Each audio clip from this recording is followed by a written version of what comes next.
ما از 167 کشور با این شاخص ها 129میم در سرمایه اجتماعی.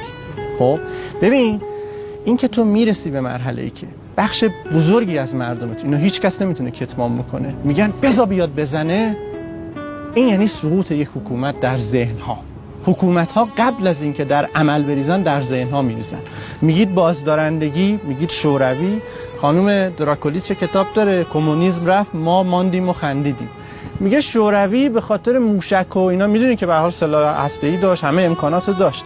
میگه شوروی سقوط کرد چون تو جنگ تلویزیون و یخچال باخت. بعد میگه یعنی چی؟ میگه تلویزیون رو روشن می‌کردی، همه چی داریم، امکانات داریم، اینجا رو زدیم، اونجا رو موشک زدیم، تلویزیون رو خاموش می‌کردیم، در یخچال رو باز می‌کردیم، می‌دیدیم هیچی توش نیست. ما تو جنگ تلویزیون و یخچال به جنگ با یخچال باختیم. این یه نمونهشه. شما وقتی که سالها نیروهای سیاسی رو در داخل سرکوب می‌کنی، فقط به یک جناح قدرت میدی، نمیتونی توقع داشته باشی که الان من به عنوان یک منتقد بیام بگم که آقا اتحاد کنید، حفظ نظام مهمتره یا غیره. مردم به من میگن خفه شو.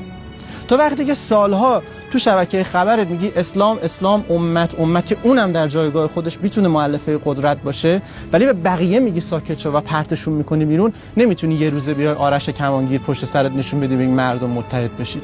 شما به مداحی که سالها به مردم ایران توهین کرده، جناح سیاسی خاصی رو پوشش داده، نمیتونی الان بهش بگی بیا ایران بخون مردم با هم متحد کن.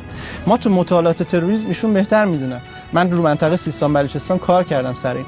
هر زمانی که به هر دلیلی حکومت مرکزی در تهران کاری کرده که منطقه سیستان مثلا اعدام کرده، درگیر شدن و غیره، از جمله پس از قتل خانم مهسا امینی، ترور تو اون منطقه افزایش پیدا کرده. چرا؟ به خاطر اینکه تروریست میدونه که اگر روبروش هم نایستن حداقل سکوت